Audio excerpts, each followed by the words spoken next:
As I reflected and prayed about how my testimony could relate to this session's topic of boundaries, God made it clear to me to talk about how boundaries give us a sense of who we are. They shape our identities. How would you guys answer the question, who am I? When I was growing up, my answer to this question would have included what I wore, who I was friends with, what music I listened to, what sports I was playing, and even who my boyfriend was. All of these things were changing throughout my childhood, my adolescence, and early into adulthood. My testimony is not unlike hundreds or maybe even thousands of other people's. It's a story that some of you can maybe relate to. But it shows how important boundaries are in shaping our identity by giving us limits and teaching us self-control. Without boundaries, our children, my own children, could have a story like mine. And don't get me wrong, as you listen to it, I wouldn't change my story. Romans 8:28 is one of my favorite verses, and we know that in all things, God works for the good of those who love him, who have been called according to his purpose. And I love that verse because only God could have taken all of my bad decisions down the road and turned them into a life of joy. And only God could have taken this broken girl and made her whole. So here's my story. When I was little, so little I don't remember much about ages and times, my parents were the youth group leaders at the Methodist Church. I remember that they would host a youth group Super Bowl party where my mom would make chili and we'd play ping pong and my parents would even rent a Nintendo. It was a really big deal. I remember that they'd take us to the Youth Sunshine Fest in the summer, which was a Christian music festival, and we saw the Newsboys there. It was amazing. I also remember that most of our babysitters were youth from the church. But when I was maybe 7 or 8, we left the Methodist Church. My parents told us there was an issue with one of the members, and the church wouldn't take a stand, whether it was biblical or otherwise, and they just didn't feel right staying there. We did try to attend another church, but we slowly stopped going, and we fell away. About the same time, me and my sisters started getting into sports, and we were playing a lot of tournaments on the weekends. As a result, God was no longer a part of my childhood. We barely ate dinner together as a family, let alone pray before meals. I don't remember attending Sunday school, and I don't remember learning any of the Bible stories that my kids are learning now. I wasn't confirmed, and I can't help but observe that the absence of God in our family resulted in a lack of boundaries for me growing up. I'm the youngest of 3 girls, and as you hear my story, you might be able to tell that I was the youngest by choices my parents may have made. But I think that it was more than just being the youngest. I think my parents no longer sought the guidance of God and his words when giving me the boundaries and rules. When I was in 3rd grade, I started spending a lot of time with my friends. I remember having sleepovers in the summer that would end up lasting 3 or 4 days. We'd call and say, "Can we stay another night? Can I stay another night?" I had several little boyfriends, and everybody thought they were so cute, and our relationships were cute, and everybody always encouraged it. I also spent a lot of time focusing on organized sports. But I remember feeling really lost at an early age. I defined myself by my friends, by boys, and by the activities I were in, because the boundaries my parents set for me told me that they were more important than family.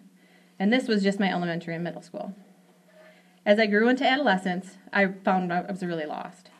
The boundaries continued to reinforce to me that my friends were the most important, and as my parents allowed me to start dating, that a serious relationship with a boy would also define me. I had my first serious relationship starting at age 14. I was allowed to spend all of my free time with him, and I quickly fell in love, or what I thought was love at 14. My boyfriend and my new friends, as a result of being together, were 2 years older than me. While hanging out with this new crowd, I started drinking. After we'd been together for 8.5 months, we started having sex. No one talked to me about the birds and the bees. No one told me that sex was for a man and a wife, and I made my decision to sleep with my boyfriend based on what me and my friends decided was appropriate standards for losing your virginity. And I met that standard because we were in love. And I figured at 14, if you're in love, you're going to be in love forever, and you're going to get married. That relationship lasted 2 years, which actually is a pretty long time for a 14-year-old. But it ended because I woke up one day and decided I didn't like him anymore. It was simple as that. But I did a lot of damage to myself by choosing to sleep with him. It opened the door to more sexual relationships down the road, and it devalued my body and God's purpose for it. At age 15, I started smoking marijuana. I was still drinking on the weekends and whenever there was an opportunity, and now I was smoking pot a couple of times a month. My use of drugs and alcohol progressed as I hit my junior and senior year, and I was partying almost every weekend and smoking pot up to a few times a week, depending on what friends I was with. I looked forward to every chance I could to get drunk or high. When I was 17, I met Ryan, who eventually became my husband. I knew he was special because, for some reason, I wanted to be a better person when I was with him. I cut down on my partying a little and spent more time with him. He was 3.5 years older than me and had already graduated from high school. My parents loved him, and quickly he became a part of our family. Now, my oldest sister, Renee, always reminds me of what the rules were for her regarding boys. There was no blankets, feet were on the floor, and the lights had to be on. Well, my parents definitely didn't have those rules when I was 14 dating my first boyfriend, and they definitely let me decide what was okay for spending time with Ryan. My senior year of high school, Ryan was allowed to watch TV in my room, on my bed, under the covers, with the door shut. On weeknights, he often stayed until I literally fell asleep. On weekends, he often slept over, and we slept on the futon in our basement. Among my partying, I was also very dedicated to volleyball. As a result, I was offered a full scholarship to play volleyball at Mankato State University. I was also offered a full scholarship to play at Oral Roberts University in Tulsa, Oklahoma. And I went down to visit there and decided I couldn't go to school there. It was a Christian college, and their rules included only wearing skirts, no pants until 5 o'clock p.m., no commingling of the sexes in the dorms, mandatory chapel attendance, and of course it was a dry campus where there were severe consequences for drinking. So I chose Mankato, one of the party capitals of Minnesota. When I left for college and volleyball camp, I got really depressed. At the time, I wasn't really sure what was going on with me. Looking back, I realized I was just really afraid. I had established myself and defined myself in high school based on who my friends were, by Ryan, by partying, and I realized I was going to have to start all over again in college. I was afraid that I was going to fail at volleyball and that I wasn't going to be good enough, so I quit. And I went back to what I knew, partying. You know, you can always fit in a party crowd. Somebody always makes you feel welcome, but you never really make any true friends. So my 4 years of college consisted of drinking from anywhere from 3 to 5 times a week. And by drinking, I don't mean I'm having a couple glasses. I mean blackout drunk. Some nights I'm going home, I don't even know what happened. And smoking pot anywhere from daily to a couple of times a week. My relationship with Ryan went up and down and on and off. It seemed like I was one person at college with those friends, and I was trying to be a totally different person for him. But I liked what partying did for me. I was outgoing, and I could talk to anyone, and I didn't have any fear. It also gave me a false confidence, and the party crowd gave me a place to belong. Sadly, it was kind of like Cheers. Some of the local bartenders even knew my name. But I hated who I was the next day. I hated how I hurt people with my actions and my words, especially Ryan. Many times our fights were about my partying and who I was hanging out with. I would make promises that I would call when I got home from a party or the bar, and then I wouldn't call him either because I passed out or because I knew he'd be mad that I was out till 3 or 4 in the morning. As a result, we'd break up. And when we were off, I would try to replace him with another guy. But all of my attempts were shallow and meaningless, and they just made me feel worse and more lost. I lost a few jobs in college by not showing up for work, either because I was too hungover or because I didn't want to work a shift because everyone else was going out. I kept pretty good grades, but once I missed a group presentation because I was out till 4 a.m. celebrating my roommate's 21st birthday and overslept. I had let down my entire group. I was irresponsible and out of control. I was broken, and I was unhappy with my life and the choices that I was making.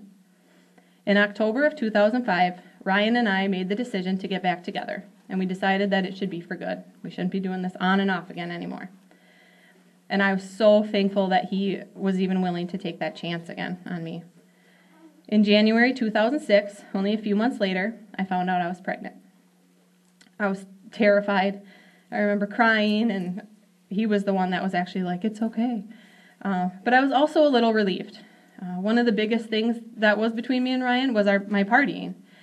I had excuses for it, like, well, I'm young, and it isn't affecting my school, and I told myself and him that I'd stop when I grow up, or when I needed to. I'd stop after I finished school, or I'd stop when we got married, or I'd stop when we had kids. Well, here it was. I remember thinking, okay, God, I guess it's time to grow up. And surprisingly, it wasn't that difficult to stop the partying. I knew that I had another life, a miracle inside me, and I knew that that baby didn't have a choice of what I was going to do. And God took care of me. I didn't know it at the time that it was him, but everything seemed to fall into place. I was offered a job at the internship I was in because it was my last semester of college. Ryan proposed to me on Mother's Day right after I had graduated when I was 5 months pregnant. And Lincoln Charles was born on September 28th, 2006. And although I know that precious little boy was the turning point in changing my life, I still felt so empty. I was so happy as a mom, and soon after I became Ryan's wife. We got married on August 4th, 2007, and a month before our wedding, we found out we were pregnant again. I thought maybe another child would make our family whole, and most importantly, make me whole. But while I was pregnant with Matilda, it became clear to me that having another kid wasn't going to answer the problem of my emptiness. At around the same time, my sister Brenda told me about her experience attending Grace Church.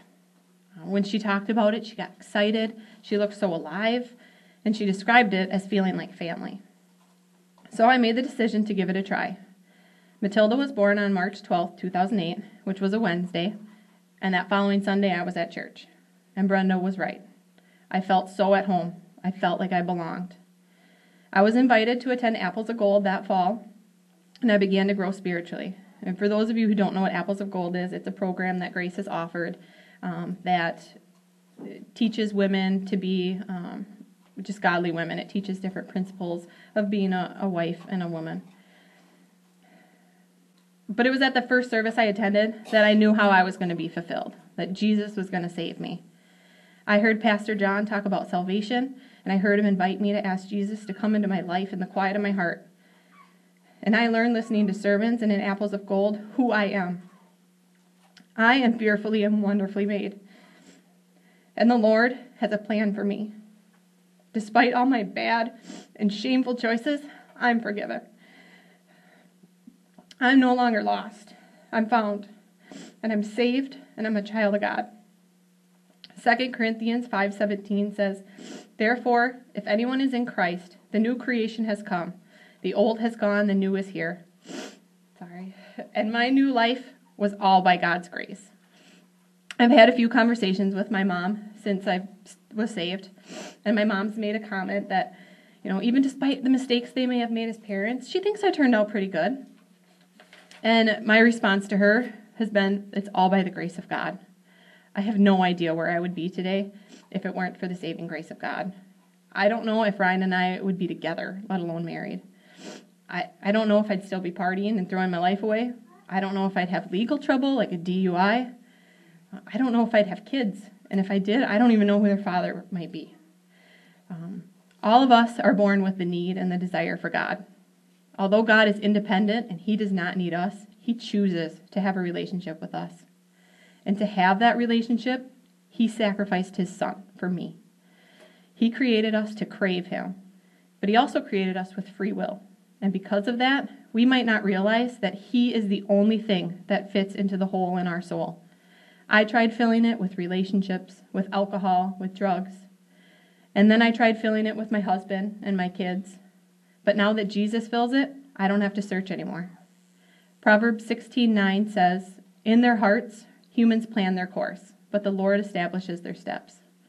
God's word also promises in Philippians 1:6 that we can be confident in this, that he who began a good work in you will carry it on to completion until the day of Jesus Christ.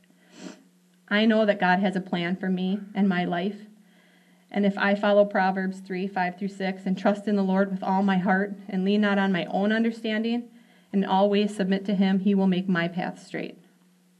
And you guys, we can help prevent our kids from this endless searching that I went through and trying to fill their hole in their souls by creating boundaries for them.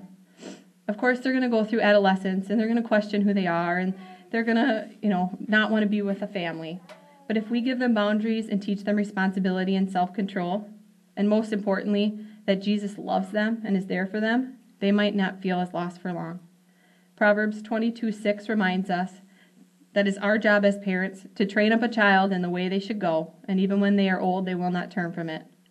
I'm grateful that God has given me a second chance at life, at the life he always wanted for me. I have joy not happiness that comes and goes, but everlasting joy. And I belong to God, and He makes me whole. So I did put at your guys' table steps to know God personally. If any of you out there are searching like I was to fulfill you, something to make you complete, Jesus is there to do just that. And He's also there to help us raise our children. That's why we're all here, isn't it? We're all here to find out how to be the best moms we can be, to be the best women and wives we can be, and really to be who God created us to be. So if anybody has any questions for me or any other leadership team about how you can ask Jesus into your heart and have Him fulfill that hole, just let any of us know.